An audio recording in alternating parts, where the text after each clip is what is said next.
एक छोटीशी विनंती आहे. जर ही कथा तुमच्या मनाला स्पर्श करत असेल, तर व्हिडिओला एक लाईक नक्की करा, चॅनलला सबस्क्राईब करा आणि तुमचं मत कमेंटमध्ये नक्की लिहा. कारण तुमची एक कमेंट माझ्यासाठी फक्त शब्द नसते, तीच मला आणखी सुंदर आणि मनाला स्पर्श करणाऱ्या कथा लिहिण्याची प्रेरणा देते. तुमचा प्रत्येक लाईक, प्रत्येक कमेंट आणि प्रत्येक सबस्क्राईब माझ्यासाठी खूप मोलाचं आहे. त्यासाठी चॅनलला लाईक, शेअर आणि सबस्क्राईब करायला विसरू नका. पहिली परीक्षा आणि गुप्तरक्षक. सकाळचे 8:30 वाजले होते. देशमुख हाऊसमध्ये नेहमीप्रमाणे शांत वातावरण होतं. डायनिंग टेबलवर विराज वर्तमानपत्र वाचत बसला होता, तर अनन्या नाश्ता करत होती. काल रात्री मिळालेली धमकी अजूनही तिच्या मनातून गेली नव्हती. ती अनेकदा विराजकडे पाहत होती. त्याला सगळं सांगावं असं तिच्या मनात येत होतं, पण त्याने घातलेल्या अटीमुळे ती गप्प राहिली. विराजने वर्तमानपत्र बाजूला ठेवलं. आज दुपारी 12 वाजता बोर्ड ऑफ डायरेक्टर्सची मीटिंग आहे. सर्व विभागांनी आपले रिपोर्ट वेळेवर सादर करायचे आहेत. अनन्याने फक्त मान हलवली. क्षणभरासाठी दोघांची नजर भिडली, पण पुढच्या क्षणी विराज उठला आणि कोणताही शब्द न बोलता निघून गेला. अनन्या मनातच हसली. हा माणूस कधी हसतो तरी का? देशमुख ग्लोबल होल्डिंग्समध्ये आज वेगळीच धावपळ सुरू होती. सगळे कर्मचारी मीटिंगच्या तयारीत व्यस्त होते. HR हेड रिया मेहता अनन्याजवळ आल्या. अनन्या, आज तुला CEO सरांच्या बोर्ड मीटिंगसाठी प्रेझेंटेशन तयार करायचं आहे. अनन्या थोडी घाबरली. मी? हो, आणि लक्षात ठेव, ही चूक करण्याची जागा नाही. तिने लगेच काम सुरू केलं. एक एक स्लाईड तपासत ती पूर्ण लक्ष देऊन काम करत होती. तेवढ्यात तिच्या डेस्कजवळ एक सफाई कर्मचारी आला. मॅडम, तुमच्यासाठी कॉफी मी मागवली नाही, HR मॅडमनी पाठवली आहे. अनन्याने कॉफी घेतली, पण ती पिण्याआधीच बाजूने चालत जाणाऱ्या करण सिद्धार्थ मल्होत्राची नजर त्या कपावर गेली. तो काही क्षण थांबला. कॉफीचा वास घेताच त्याच्या चेहऱ्यावरील भाव बदलले. त्याने क्षणाचाही विलंब न करता तो कप अनन्याच्या हातातून खाली फेकला. कप फुटला. संपूर्ण ऑफिसचं लक्ष तिकडे गेलं. अनन्या घाबरून म्हणाली, सर, काय झालं? करण शांतपणे म्हणाला, हा कप लॅबमध्ये तपासायला पाठवा. ऑफिस बॉय तो कप घेऊन गेला. 15 मिनिटांनी रिपोर्ट आला. कॉफीमध्ये अशी रासायनिक पावडर मिसळली होती की ती प्यायल्यास व्यक्ती काही तास बेशुद्ध होऊ शकत होती. अनन्याच्या अंगावर काटा आला. हे माझ्यासोबत कोण करत आहे? करणने तिच्याकडे पाहिलं. शत्रू दिसतो तेवढाच धोकादायक नसतो. न दिसणारा शत्रू जास्त घातक असतो.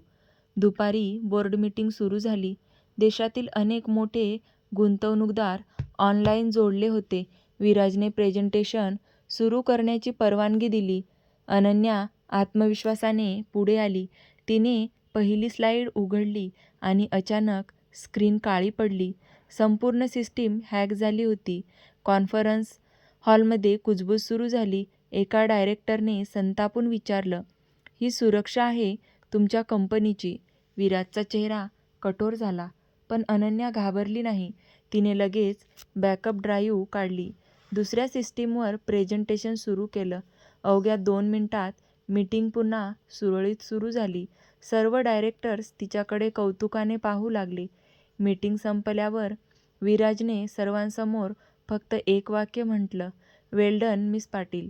संपूर्ण हॉलमध्ये टाळ्यांचा कडकडाट झाला. अनन्याच्या चेहऱ्यावर पहिल्यांदाच समाधानाचं स्मित उमटलं.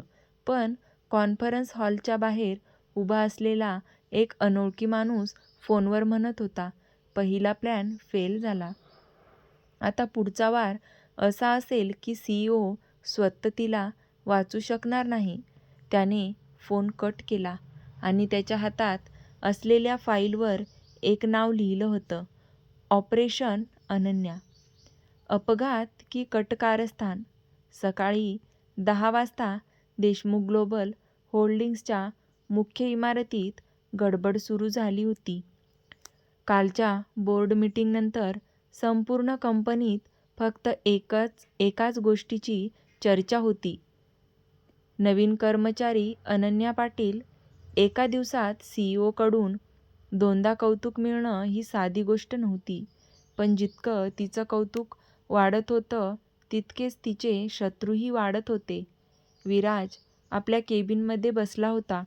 त्याच्या टेबलावर कालच्या कॉफीचा लॅब रिपोर्ट, CCTV फुटेज आणि हॅकिंगचा अहवाल पडला होता.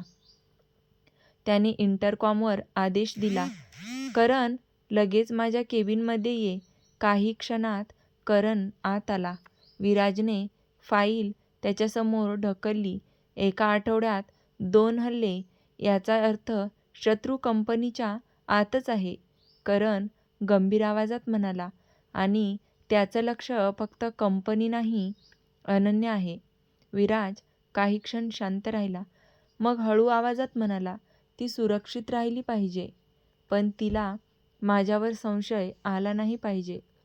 त्याच वेळी अनन्याला रिया मेहताचा फोन आला. अनन्या, आज तुला कंपनीच्या पुणे शाखेत काही महत्त्वाची कागदपत्र द्यायला जायचं आहे. ड्रायव्हर बाहेर तयार आहे. अनन्याने फाईल घेतली आणि गाडीत बसली. तिला कल्पनाही नव्हती. दुसरी एक काळी कार तिच्या गाडीचा शांतपणे पाठलाग करत होती. रस्त्यावर अचानक जोरदार पाऊस सुरू झाला.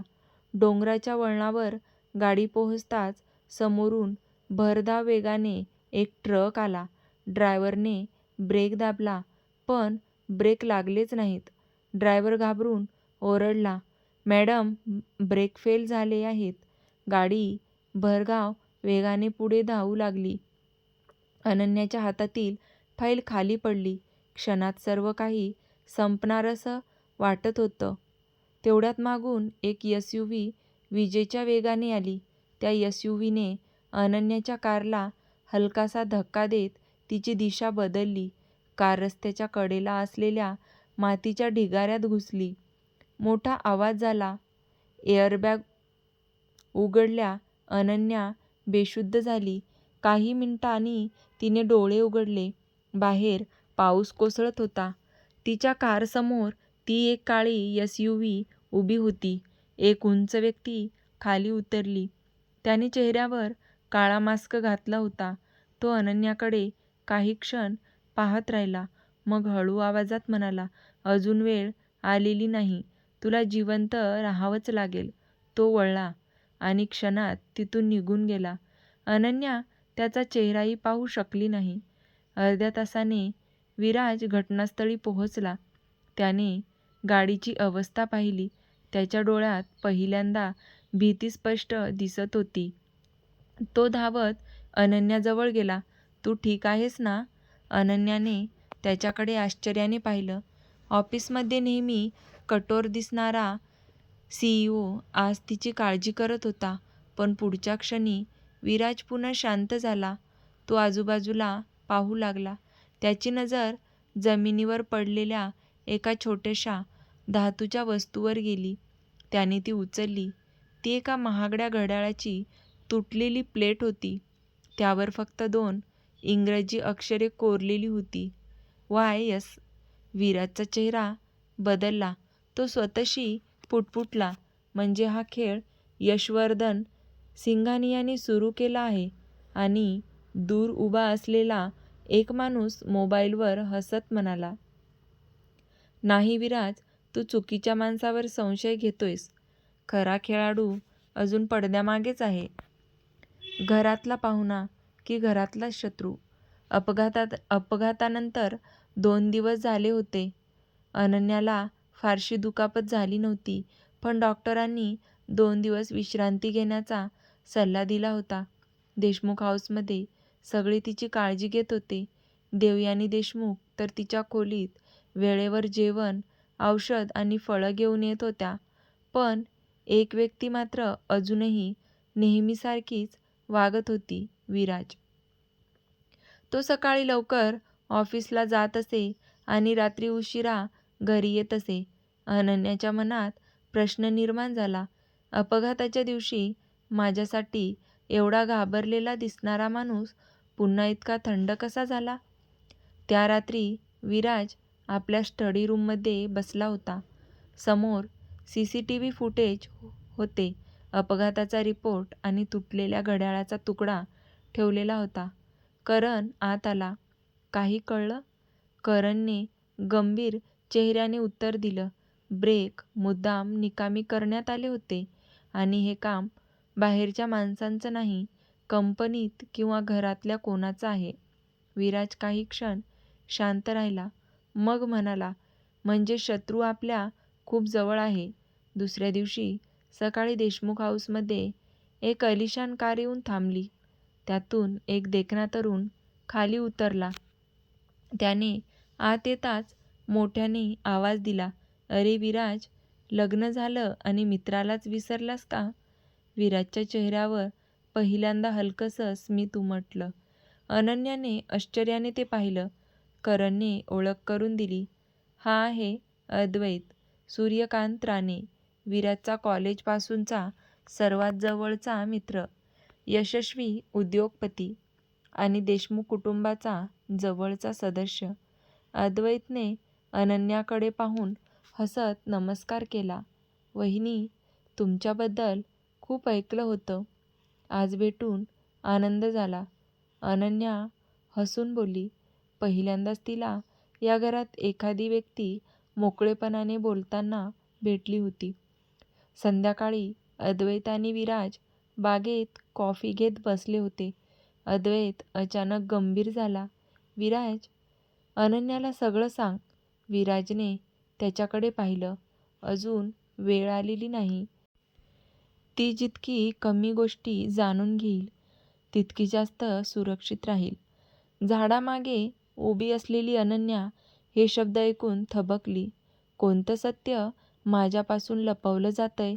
त्या रात्री अनन्या झोपायला जात असताना तिच्या मोबाईलवर एक अज्ञात नंबरवरून फोटो आला. तो फोटो पाहून तिच्या हातातून मोबाईल खाली पडला. फोटोमध्ये विराज एका तरुणीसोबत हसत उभा होता आणि फोटोच्या खाली एकच वाक्य लिहिलं होतं, तुला वाटतं तू विराजच्या आयुष्यातली पहिली स्त्री आहेस. अनन्याच्या डोळ्यात पाणी आलं. तिने थरथरत्या हातांनी पुन्हा तो फोटो उघडला